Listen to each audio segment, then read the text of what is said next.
Le scénario du pire. Seated behind Charles Manson at his first arraignment was Lynette Fromm, a runaway teenager Manson found in California 8 years ago. He named her Squeaky, and she became one of the first members of his so-called family. A tiny girl with red hair, she, like the rest of the family, developed an intense loyalty to Manson. They believed he was the Messiah.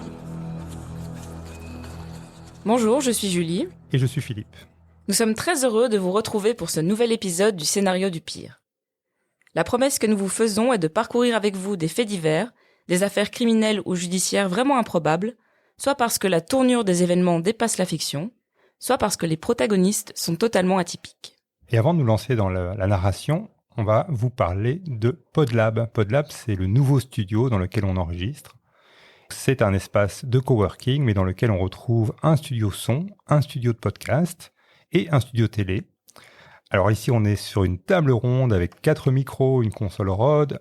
On peut même rentrer, on l'a pas encore fait, mais des sources externes. Et l'acoustique est au top. Enfin, j'espère que, en tout cas, le son de cet épisode vous plaira. Donc c'est podlab.brussels. Et dans le scénario du pire, nous choisissons des histoires vraies qui feraient des bons films. Et l'histoire du jour correspond au genre du biopic et du drame. L'histoire du jour parle de hippies idéalistes, d'un été d'amour, d'un président à abattre et de la fin de l'innocence. Alors check. Check 1, 2. Ok, ça tourne. Tout le monde se souvient probablement du massacre connu sous le nom de Tate LaBianca. Des jeunes gens, faisant partie de ce que l'on appelle la Manson Family, ont commis entre le 8 et le 10 août 1969 2 massacres à 2 endroits différents de LA, sous le contrôle de leur gourou Charles Manson. Le 8 août, les victimes sont au nombre de 5 et l'histoire retiendra particulièrement le meurtre de l'actrice Sharon Tate, assassinée alors qu'elle était enceinte de 8 mois et demi. La nuit suivante, le couple LaBianca est assassiné sauvagement à son tour. Manson n'était pas présent sur les scènes de crime et le mobile n'est pas totalement clair. On parle soit d'une volonté de déclencher une guerre raciale ou d'une vengeance ratée de la part de Manson contre le producteur de disques Terry Melcher, mais l'hypothèse de la guerre raciale est beaucoup plus populaire et défendue par le procureur dans le procès Manson. L'enquête est assez vite bouclée et plusieurs membres de la Manson Family sont arrêtés. On parle ici de famille, mais c'est d'une secte qu'il s'agit. Charles Manson et 3 jeunes femmes âgées de 21 à 23 ans, Patricia Krenwinkel, Leslie Van Houten et Susan Atkins, sont jugés lors du même procès. Tex Watson, également un des auteurs du massacre, est jugé séparément. Les 3 femmes et leur gourou sont tous les 4 condamnés à mort. Ce qui frappe, c'est la dévotion, l'absence de remords, mais aussi l'attitude des 3 jeunes femmes. Elles rient, elles chantent. L'auteur, Thomas Pynchon, les décrira dans son livre Inherent Vice comme des petites adolescentes soumises, brainwashées et libidineuses. Les 3 femmes ne laissent pas indifférents. Elles choquent et séduisent à la fois. On peut même dire que les Manson Women sont pour beaucoup dans la construction du mythe de Manson. Manson a réussi à séduire de nombreux adeptes qui le suivaient aveuglément. 54 ans plus tard, même après la mort de Manson et de Susan Atkins, l'histoire continue de nous hanter. L'idéal hippie a pris durant l'été 69 un coup fatal. Leslie Van Houten et Patricia Krenwinkel sont toujours en prison. Depuis la séparation d'avec leur gourou, les 3 Manson Women, y compris Susan Atkins avant sa mort, ont désavoué leur maître spirituel et exprimé des remords, plus ou moins sincères, à propos de l'affaire Tate LaBianca. Mais en 1969, Manson était parvenu à convaincre des jeunes femmes, presque archétypales de la période hippie, de tuer et, si nécessaire, de mourir pour lui. L'histoire de la Manson Family ne se limite pas à ce qui s'est passé en août 69, et qui a déjà été souvent raconté. La secte de Manson a vu passer beaucoup d'adeptes, et c'est sur l'histoire de l'une d'elles que nous allons nous pencher aujourd'hui. Elle s'appelle Lynette Fromm, et elle est encore aujourd'hui une fervente admiratrice de Manson. C'est une figure très importante dans l'histoire de Manson. Pour beaucoup, elle est la femelle alpha de la famille, une sorte de favorite dans le harem de Manson. Mais qui est Lynette Fromm ? Lynette Annette Fromm naît le 22 octobre 1948 à Santa Monica en Californie, dans une famille de la classe moyenne supérieure. Son père est ingénieur dans l'aéronautique et sa mère est une femme au foyer. Elle est l'aînée de 3 enfants de la famille. Elle est décrite comme une petite fille joyeuse et sociable et montre très tôt des affinités artistiques, particulièrement pour la danse. Adolescente, elle rejoint une troupe de comédie musicale, les Westchester Lariats, et elle se produit avec eux à la Maison-Blanche. Les relations entre Lynette et son père sont compliquées. Le père de Lynette est tyrannique et froid. Quand elle a 13 ans, les deux ne se parlent plus du tout. Et à 15 ans, Lynette consomme déjà beaucoup d'alcool, se brûle avec des cigarettes et s'enfonce des agrafes dans les bras. C'est visiblement la période où elle fait ses premières expériences avec la drogue. Elle quitte régulièrement la maison. Elle a 17 ans quand elle est chassée de la maison par son père après une violente dispute. L'adolescente devient SDF et sombre dans la dépression. L'objet de la fameuse dispute était un désaccord entre Lynette et son père sur la définition d'un mot. Juste ça. You're lost, little girl.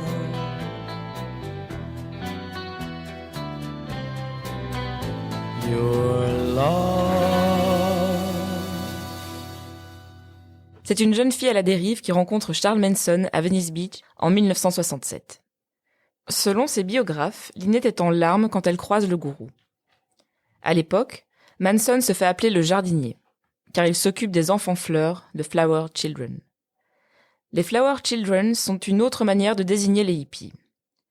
La fleur est le symbole de cette communauté, et on parle du Flower Power, un mouvement né de la contestation contre la guerre du Vietnam. La fleur est devenue un symbole de cette opposition non violente à la guerre. Et Lynette est immédiatement fascinée par le personnage de Manson. Il lui propose de voyager avec lui et avec la femme qui l'accompagne à ce moment-là, une certaine Mary Brunner, la première adepte de Manson.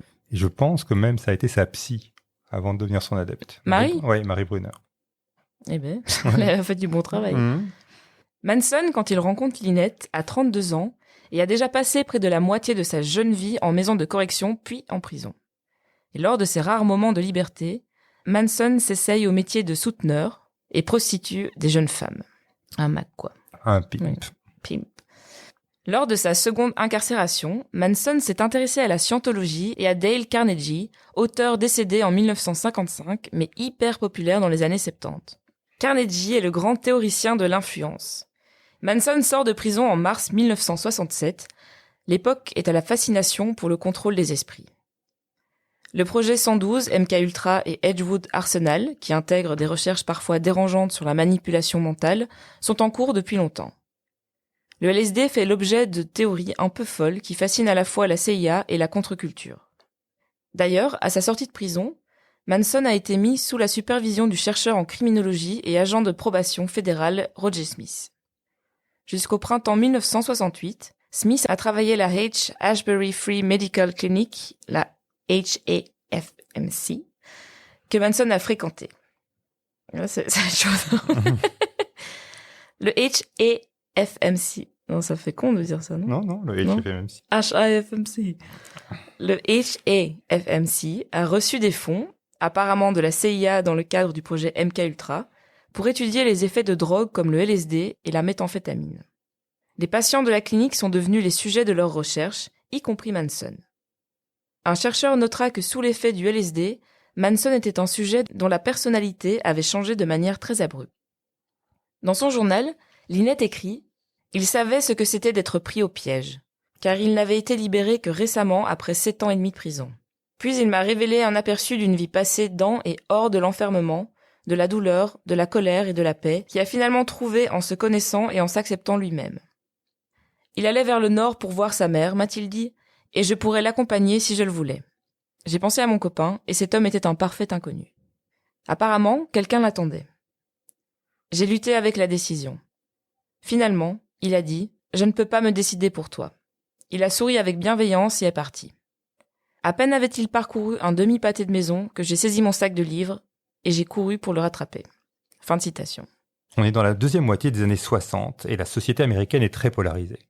La guerre du Vietnam est enlisée et elle n'est plus très bien acceptée par l'opinion publique. C'est une période étrange, à la fois progressiste et libératrice à travers les mouvements civiques, mais c'est aussi une période violente à travers l'explosion des statistiques de criminalité qui doublent pendant les 60s. Les émeutes, très violentes aussi, se multiplient depuis les incidents connus sous le nom des émeutes de Watts à Los Angeles. Je ne sais pas si tu as entendu parler de ça, mais on en parle beaucoup dans la littérature de James Ellroy. Ça se passe en 1965. Détroit est prête à exploser à son tour. Les émeutes de Détroit éclatent en été 1967 et sont les catalyseurs d'une flambée de révolte et de violence, faisant plus d'une centaine de morts, dont 43 à Détroit. C'est aussi une époque marquée par la mort de Malcolm X, de Martin Luther King, qui sera abattu en avril 1968. Et il y a un paradoxe, c'est que 1967 est connu comme étant l'année du Summer of Love, qui est un événement très marquant de la contre-culture de l'époque. Et pendant ce Summer of Love et après, la Manson Family s'agrandit petit à petit. Il y a Susan Atkins, dont on a parlé au début, qui est une des premières à rejoindre le trio de départ. Manson parvient à modifier radicalement les personnalités de ses adeptes. Il leur fait découvrir la drogue et les amène à explorer différentes pratiques sexuelles, mais il leur fait aussi partager des préceptes pseudo-religieux. Il se positionne comme un messie, mais il les pousse parfois à se prostituer.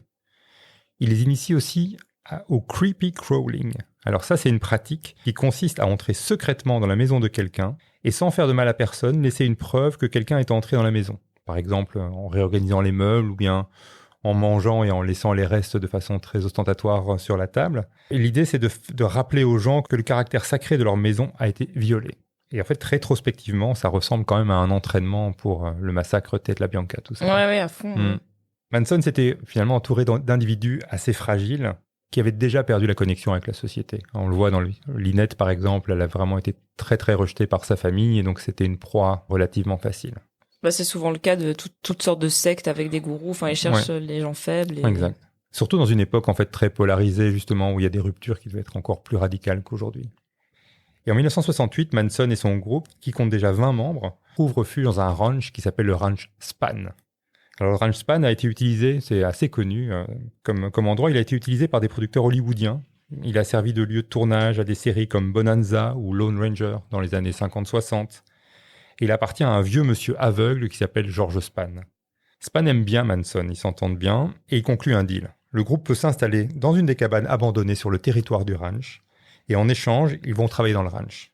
Ils vont faire des entretiens, des réparations, s'occuper des chevaux, etc., etc. Les filles se relaient auprès de George Span. Elles s'occupent du ménage, de la cuisine, de l'intendance pour le vieux monsieur. Et c'est Lynette qui est la plus active dans cette tâche. Span est visiblement pour elle une figure de grand-père auquel elle s'attache. Mais Span est un monsieur un peu libidineux, aux mains parfois baladeuses. Manson donnera à Lynette le surnom de Squeaky à cause des cris aigus qu'elle pousse quand Span la touche par surprise. Dans une interview assez récente, Lynette dit que c'est Span qui lui a donné le nom de Squeaky, donc c'est pas très clair de qui lui a donné ce surnom. Ouais. Par ailleurs, selon la rumeur, Manson ordonnera à plusieurs jeunes femmes d'avoir des relations sexuelles avec Span. Mais c'est pas une certitude, et en tout cas, Lynette a toujours affirmé que c'était pas le cas pour elle. Le ranch vit en autarcie, il n'y a pas de calendrier, il n'y a pas d'horloge, il n'y a pas de montre, il n'y a pas de livre.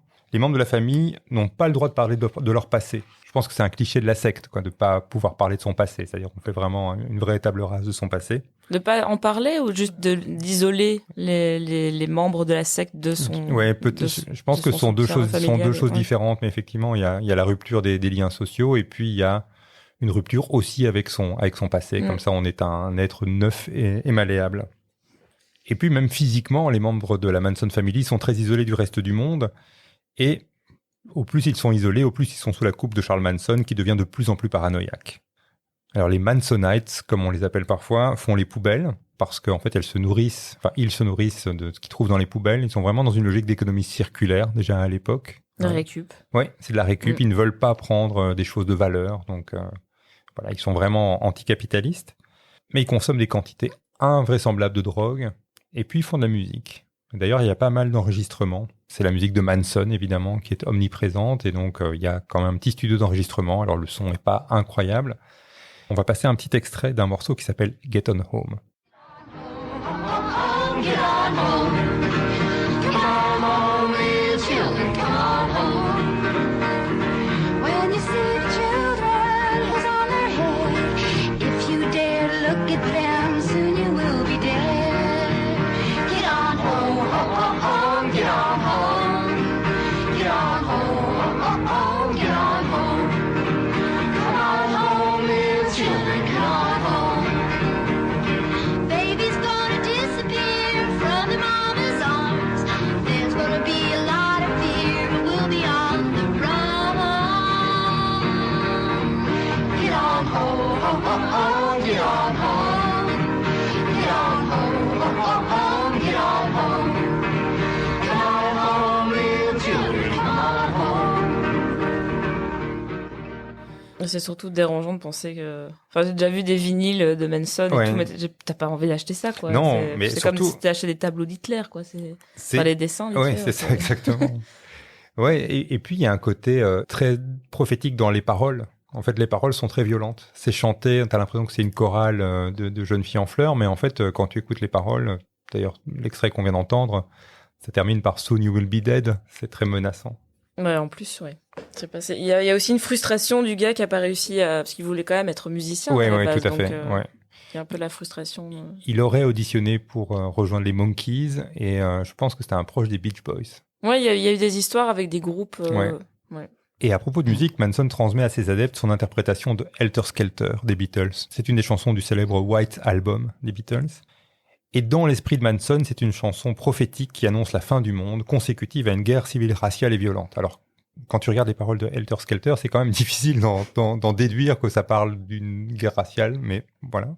Le groupe de Manson survivrait grâce à son isolement, à l'effondrement de la civilisation, et ce qui resterait l'humanité, mais donc dans l'hypothèse de Manson, ce sont les Noirs qui gagneraient cette guerre raciale, eh bien à un moment aurait besoin de Manson, parce que Manson était aussi quelqu'un de fondamentalement raciste, et donc pensait que les Noirs seraient incapables de s'autogérer et feraient appel à lui pour devenir leur chef.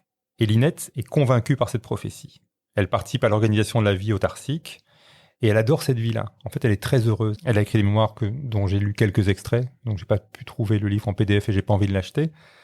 Mais en tout cas, elle y déclare sur 400 pages son amour et son admiration pour Manson. Elle a l'impression de vivre en fait toutes les choses que ses parents avaient renoncé à vivre. Bah, hormis plein de drogues, le vieux libidineux. Enfin, il y a des trucs qui sont quand même qui donnent envie. C'est vrai quand tu vois le ranch. Non, mais quand Oui. tu vois le ranch, les chevaux s'occuper de la nature et tout ça. Enfin. Oui, en fait, c'est ça. Il y a quelque chose. Il y a des trucs chouettes. Ouais. Mais bon, après. Et puis effectivement, cette découverte de l'économie circulaire, il y a quelque chose d'un peu utopique, mais qui va se fracasser sur une dystopie très très violente. Et en plus, ça a l'air très très pacifiste, mais dans le ranch, Manson a tout un arsenal. Et les Mansonites sont vraiment entraînés au maniement des armes. Et puis arrive le massacre de Tate LaBianca, dont nous avons parlé en début d'épisode. Lynette n'y est pas, et Manson ne l'a pas choisie pour faire partie du commando. Il paraît que c'est parce qu'elle était maladroite. Elle est laissée dans l'ignorance du plan de Manson et déclare encore aujourd'hui qu'elle ignorait tout de ce projet. En revanche, elle n'a jamais manifesté la moindre sympathie pour les victimes. Après l'arrestation de Manson, Lynette tente de prendre son relais et de diriger la famille. Durant le procès, Lynette est au premier plan. Elle rencontre souvent Manson et ses avocats. Elle perturbe les débats et organise des conférences de presse. Comme les accusés, elle se grave un X sur le front dont elle gardera la cicatrice toute sa vie. C'est au moment de ce procès que Lynette Fromm devient célèbre. Manson déclare au tribunal que le X symbolisait qu'il avait été expulsé de la société. X'd out of the society. X out of the society. En 1971, Fromm purge une peine de 90 jours de prison pour avoir tenté de donner un hamburger contenant du LSD à Barbara Hoyt, repentie de la famille et témoin dans le meurtre de Tate. Fromm voulait empêcher Hoyt de témoigner au procès. Elle est arrêtée souvent pendant le procès pour son comportement dans et en dehors du tribunal, généralement pour outrage à la cour. Et elle n'est pas la seule. Beaucoup de Manson Women perturbent les débats. Ce qui n'empêche pas les accusés d'être condamnés à mort avant que leur peine ne soit commuée en prison à perpétuité à cause d'un moratoire sur les exécutions en Californie. La peine de mort sera rétablie par la suite, mais ce loophole aura permis aux Mansonites d'échapper à l'exécution par asphyxie. Après la clôture du procès, Lynette déménage à Stockton, dans la région de Sacramento, pour se rapprocher du pénitencier de Saint-Quentin où est emprisonné son gourou. Les autorités sont méfiantes et empêchent Lynette de lui rendre visite, mais il s'envoie souvent des lettres. Fromm ne parvient pas à maintenir l'unité des Mansonites. Un groupe d'adeptes se fait arrêter pour un braquage avec prise d'otage. Sandy Good, une figure importante de la famille, est arrêtée pour avoir organisé une tentative d'évasion des braqueurs. Une fois libérée, elle part vivre avec un membre de la fraternité Aryan, un groupe néo-nazi. Ça a l'air d'être le contraire des idéaux hippies, mais c'est assez cohérent de la part de la bande de Manson. Charles Manson lui-même se fera tatouer une croix gammée sur le front qui transforme le X qu'il s'était fait graver lors du procès Tate LaBianca. Et on notera qu'il n'y a que des blancs dans la Manson Family. Le 8 novembre 1972, le corps d'un homme nommé James Willett, vétéran du Vietnam, âgé de 26 ans, est découvert par un randonneur près de Guerneville, en Californie.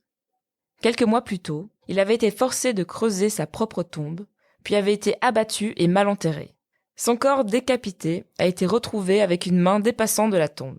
L'autre main est manquante, probablement à cause d'animaux charognards. Sa voiture a été retrouvée devant une maison à Stockton où vivent plusieurs adeptes de Manson, dont Lynette Fromm. La maison est fouillée et le corps d'une jeune femme est retrouvé dans la cave. L'état du corps laisse penser que la mort est très récente et la police constate qu'elle a reçu une balle dans la tête. Cette jeune femme, c'est Lauren Willett, la femme de James Willett. Les occupants de la maison sont arrêtés. Lauren savait ce qu'il était arrivé à son compagnon, mais avait choisi de rester avec la famille dans la maison de Stockton. Elle a été finalement tuée probablement parce que les membres de la Manson Family voulaient l'empêcher de révéler qui avait tué son mari, car la découverte de son corps avait fait les gros titres. La petite fille des Willett, âgée de 8 mois, a été retrouvée vivante dans la maison. Plusieurs occupants de la maison seront condamnés pour ce meurtre, dont un certain Michael Montfort, néo-nazi, suprémaciste blanc et membre de la confrérie aryenne. Encore. Ouais, encore. Il avouera être l'auteur des meurtres. Lynette, après avoir passé 10 semaines en prison, échappe à la condamnation car les enquêteurs ne parviennent pas à démontrer son implication dans la mort des Willett. C'est vrai Elle s'en sort à chaque fois. Elle s'en sort à chaque fois, ouais. Alors qu'elle trouble, qu'elle fout un peu le bordel partout. En fait, à chaque fois, elle est là, mais c'est vrai qu'elle fait jamais de long séjour en prison. Ouais. Enfin, pour le moment. Pour le moment. C'est la seule membre du petit groupe qui ne sera pas condamnée pour le double meurtre. Après ces événements, Lynette quitte Stockton et part habiter à Sacramento avec Sandra Good. Donc, pour rappel, c'est une des membres les plus importants de la famille. Et Sandra était aussi une adepte qui était très fanatique de Charles Manson. Pour l'anecdote macabre, au moment de l'affaire Tate LaBianca, Sandra était également enceinte de 8 mois. Et à Sacramento, les deux femmes reprennent respectivement les pseudonymes de Red pour Lynette et Blue pour Sandra. Ce sont des surnoms qui leur avaient été donnés par Manson lorsqu'elles étaient au Span Ranch. Mais en même temps, Lynette, elle est rousse. Elle est rousse, oui. Donc, c'est sans doute pour ça. Mais Sandra Good n'avait pas les cheveux bleus. Mais voilà, oui, c'est ce que c'est bien de le préciser. La mission de Red est de sauver les arbres acajou. Celle de Blue est de sauver l'eau. D'autres adeptes proches de Manson avaient également reçu une couleur en guise de surnom. Manson avait appelé sa religion l'ordre de l'arc-en-ciel, d'où les couleurs, et Lynette et Sandra étaient des prêtresses. Elles sont activistes à l'ATWA, un système de pensée écologiste imaginé par Manson. ATWA est l'acronyme de Air, Trees, Water, Animal. Selon les préceptes de l'ATWA, l'écoterrorisme est encouragé. Depuis leur appartement de Sacramento, Lynette et Sandra créent la Je suis désolé. International People's Court of Retribution, donc la Cour populaire internationale de représailles, un groupe terroriste fictif qui assassinerait les cadres et PDG des entreprises qui polluent la Terre. Les deux femmes ont envoyé des centaines de lettres de menaces affirmant qu'il y avait des milliers de membres du groupe terroriste qui ne demandaient qu'à tuer. Alors qu'elles essayaient de faire en sorte que les nouvelles locales rapportent les dommages causés aux séquoias par l'exploitation forestière, Lynette a été informée que le président des États-Unis venait prendre un bain de foule à quelques minutes de chez elle. En 1975, le président est le républicain Gerald Ford, 38e homme à occuper cette fonction. Elle veut lui parler, mais se rend compte qu'il ne s'arrêtera jamais pour avoir une conversation avec elle. Le 5 septembre 1975, Lynette Fromm s'habille tout en rouge. Sa tenue représente symboliquement les Redwoods, une zone forestière dont l'écosystème est menacé par la surexploitation et le smog. La préservation de cette zone était un combat de première importance pour Lynette. Elle dissimule un holster contenant un pistolet semi-automatique sur sa cuisse, sous sa robe. Il est 9h57 du matin. Elle parvient à s'approcher à moins d'1 mètre du président et sort son calibre 45 du holster. Le président a le temps de voir l'arme pointée vers lui. Fromm ne savait pas qu'elle devait retirer la glissière du pistolet pour insérer une cartouche dans la chambre du pistolet. L'arme est inutilisable. Les agents qui assurent la protection rapprochée du président sont prompts à réagir. Ils désarment, menottent et arrêtent Lynette Fromm. Il n'y a pas de balle dans la chambre de l'arme, mais Lynette est maîtrisée alors qu'elle s'exclame « It didn't go off ». Lynette est assez calme lors de son arrestation. Elle est emmenée par les forces de l'ordre et scande « Cet homme n'est pas votre président, il n'est pas au service du public ». President Ford looked down the barrel of a loaded automatic held by a red-haired woman in a long red dress. But the gun didn't go off, and he's all right. The woman was wrestled to the ground by a Secret Service man, and the president was hustled away. Le président Ford n'est pas blessé, forcément.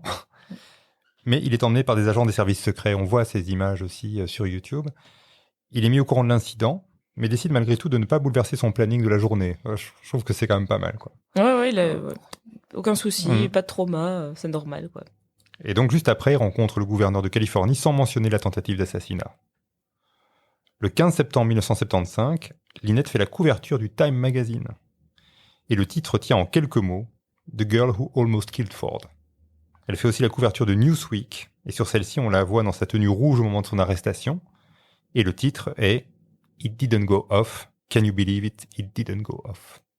Lynette explique aux policiers qu'elle ne voulait pas vraiment tuer le président. Mais bon, elle avait quand même chargé l'arme, donc on peut en douter. En tout cas, sa version, c'est qu'elle ne voulait pas le tuer. Et elle déclare, une déclaration que je n'ai pas très bien compris, mais « J'étais tellement soulagé de ne pas avoir à lui tirer dessus. Mais en vérité, je suis venu pour avoir la vie. Pas seulement ma vie, mais de l'air pur, de l'eau saine et du respect pour les créatures et la création. » Voilà, c'est un peu obscur comme citation, mais je pense que ça traduit un peu son état d'esprit. Un peu perché. Ouais, c'est quand même un peu perché, ouais. Lors de son procès, elle tient absolument à ce que Charles Manson soit présent dans la salle. Mais évidemment, on va pas lui accorder ça. Elle se représente elle-même, elle refuse de jouer le jeu du procès et utilise les moments où elle est appelée à témoigner pour plutôt faire des discours sur les causes qu'elle défend, comme l'environnement. Elle se lance dans des diatribes sur la pollution, sur les baleines, et comme elle interrompt tout le temps les discussions, elle est contrainte d'assister à quasiment l'intégralité de son procès depuis une cellule où elle voit en fait son procès sur un écran de télé. Lynette est condamnée à la prison à vie, et au moment de sa sentence, Lynette, qui pour une fois est dans le tribunal, est en train de manger une pomme, et elle jette la pomme au visage du procureur, et elle lui pète ses lunettes. La même année, l'amie de Lynette, Sandra Good, dont on a parlé, sa coloc, est condamnée à 10 ans de prison pour les lettres de menace de la International People's Court of Retribution. Lynette a été envoyée au Alderson Federal Correction Institute en Virginie occidentale, mais est ensuite transférée dans une nouvelle prison à Pleasanton, où, coup de bol, elle retrouve Sandra Good. Elles vont passer leur incarcération ensemble. En 1979, Lynette refait parler d'elle en attaquant violemment une certaine Julienne Buzic, une co-détenue. Elle l'attaque avec quand même des coups de marteau au crâne. Julienne Buzic va survivre à l'agression, mais ça montre quand même le potentiel de violence qui était présent chez Lynette, quoi. C'est un peu une psychopathe, quand Ouais, même. quand même. Mais c'est la seule fois où on a vraiment un acte très violent de sa part. En 1987, elle arrive à s'évader de la prison de Alderson parce qu'elle a entendu que Charles Manson était en train de mourir et elle veut absolument le voir avant qu'il meure. Bon, en l'occurrence, il va mourir bien plus tard, c'était une fausse information. Et elle est arrêtée 2 jours plus tard, mais très très proche du pénitencier dont elle s'est échappée. Ça lui vaut un alourdissement de peine de 15 ans. Et après ce moment-là, elle devient une prisonnière modèle. Elle est libérée en 2009, après 34 ans de prison. Elle vit aujourd'hui avec son compagnon à Marcy, à une 50aine de kilomètres de New York. Son compagnon est un ancien détenu, fasciné aussi par Manson. Et Lynette a entretenu avec lui une correspondance. Donc ils étaient tous les deux en prison, ils ont une correspondance jusqu'à leur libération. Et puis à leur libération, ils se sont retrouvés et ont décidé de vivre ensemble. Et ils semblent vivre une vie tranquille, en bonne harmonie avec leur voisinage. Il y a eu des entretiens avec les voisins qui disent que c'est vraiment des bons voisins. Ils vivent dans un trailer, une sorte de caravane, qui est décorée de crânes. Et donc, j'arrive pas à savoir si ce sont des crânes humains ou des crânes d'animaux, mais... Peut-être qu'ils sont très gentils, mais en fait, c'est 2 psychopathes qui sont en train de Exactement. tuer plein de gens. Charles Manson décède en 2017 d'un cancer du côlon. Lynette ne l'aura jamais revu. Donc la dernière fois qu'ils se sont vus physiquement, c'était pendant le procès. Lynette Fromm apparaît pour la dernière fois face au grand public dans un entretien télévisé, enregistré et diffusé en 2019 sur ABC News. Elle déclare notamment « Est-ce que j'étais amoureuse de Charlie ? Oh que oui. Est-ce que je le suis encore ? Oh que oui. Je ne pense pas qu'on arrête d'être amoureux. Je me sens très honoré de l'avoir rencontré, et je sais comment cela sonne aux yeux de ceux qui pensent qu'il est l'incarnation du mal. » On lit souvent que Lynette est la seule femme qui a voulu tuer un président des États-Unis, mais c'est pas vrai. Il y a eu une autre tentative qui a eu lieu en fait 17 jours plus tard, donc après celle de Lynette Fromm, toujours sur le président Gerald Ford. Et lui, il avait l'air d'avoir l'habitude, en fait. C'est pour ça qu'il réagit. Ah, Voilà. non, c'était après. Non, mais... c'était après, voilà. Il devait se dire encore une. Et donc là, c'est une certaine Sarah Jane Moore, qui était aussi une activiste politique, qui tente de l'assassiner, cette fois à San Francisco, donc finalement pas très très loin. Et cette fois-ci, l'arme ne va pas s'enrayer, mais Moore va rater son coup. Et voilà, et l'histoire de Lynette, on peut considérer que c'est un symbole de ce qu'on appelle, et ce qui est vraiment un moment dans l'histoire des États-Unis qui s'appelle la fin de l'innocence. On a parlé de Martin Luther King, on a parlé des crimes de Tate LaBianca, on aurait pu parler aussi de l'assassinat de Robert Kennedy. En 69, l'idéal Peace and Love s'est mué en une grosse gueule de bois. Et d'ailleurs, ça se voit au cinéma. C'est une année où il y a beaucoup de films extrêmement tristes qui sortent. Et des bons films, mais vraiment des trucs super, super déprimants, comme On achève bien les chevaux, La Horde sauvage, Macadam Cowboy, Les gens de la pluie, Mort de Barbara Schroeder, Easy Rider. Enfin, tout ça sont des films qui montrent en fait une sorte de fin d'une époque comme ça. Donc, un idéal qui est brisé. Tous ces films se terminent généralement très très mal. Une désillusion totale. Ouais. Il y avait tellement d'espérance. Ça avait l'air d'être Ouais, t'avais cet espoir de renaissance, Ouais. des libertés. Et puis c'est un peu symbolisé aussi par Lynette, parce que c'est une jeune fille qui, a priori, quand on regarde son enfance, hein, cette danseuse extrêmement joyeuse et tout ça, qui va finalement se fracasser au contact de Manson et puis faire 34 ans de prison. Et en plus, elle est incapable de renier Manson. Donc pour elle, Manson, de toute façon, n'a tué personne. Il n'était pas physiquement présent lors des meurtres de la Bianca, et donc elle l'exonère complètement de ce qui s'est passé ce jour-là. Ah, mais elle le vénère encore. Hein, Oui, complètement. Elle et Sandra Good, en fait, sont les deux qui sont restées des vénératrices jusqu'au bout. Et voilà, donc on en a fini avec l'histoire de Lynette Fromm. Il y a juste un truc que j'avais trouvé quand on tape Lynette Fromm, on tombe souvent sur une citation. Alors, elle est complètement hors contexte, je la trouve assez jolie. Quand les circonstances sont les bonnes, tout devient une danse. Je ne sais pas dans quel contexte elle a dit ça, mais je trouvais que c'était assez mignon. Oui. Oui, la phrase est mignonne, mais c'est vrai après on connaît l'histoire. Exactement. Exactement. Ouais. Et donc si ça se trouve, tu vois, c'est quelque chose qu'on va mettre sur un PowerPoint et puis on se rend compte que celle qui l'a écrite est en fait la numéro 2 de Charles Manson. C'est ça.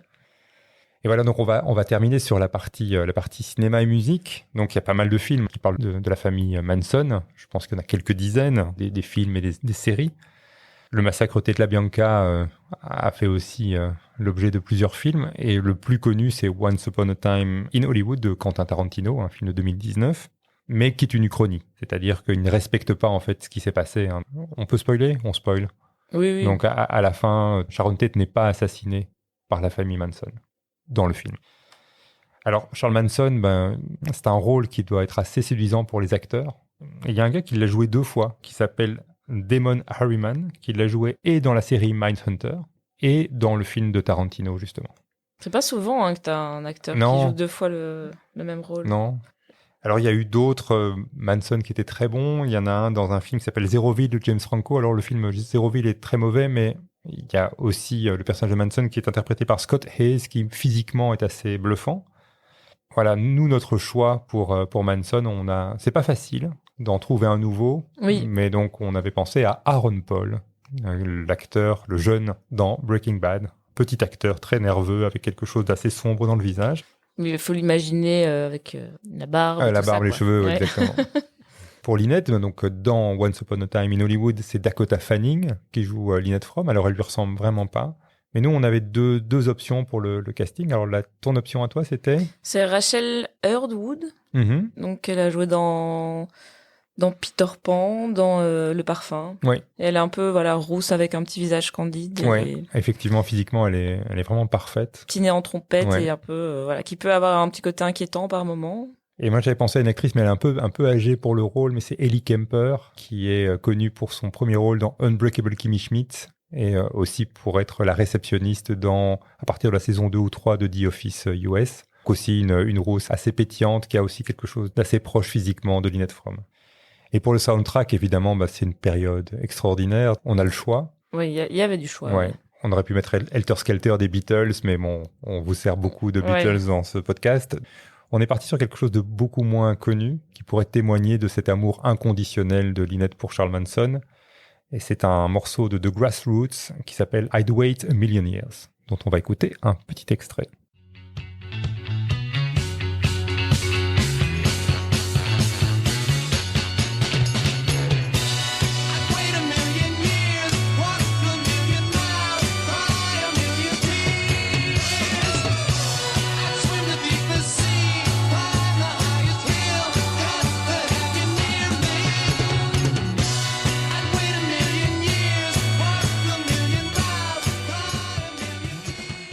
Voilà, nous sommes arrivés au bout de cet épisode. En attendant l'épisode suivant, vous pouvez nous retrouver sur Instagram et nous soutenir en nous versant un tip ponctuel sur la plateforme de sociofinancement Tipeee.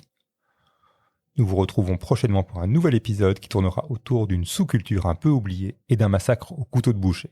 En attendant, nous vous remercions pour votre écoute et nous vous disons à bientôt.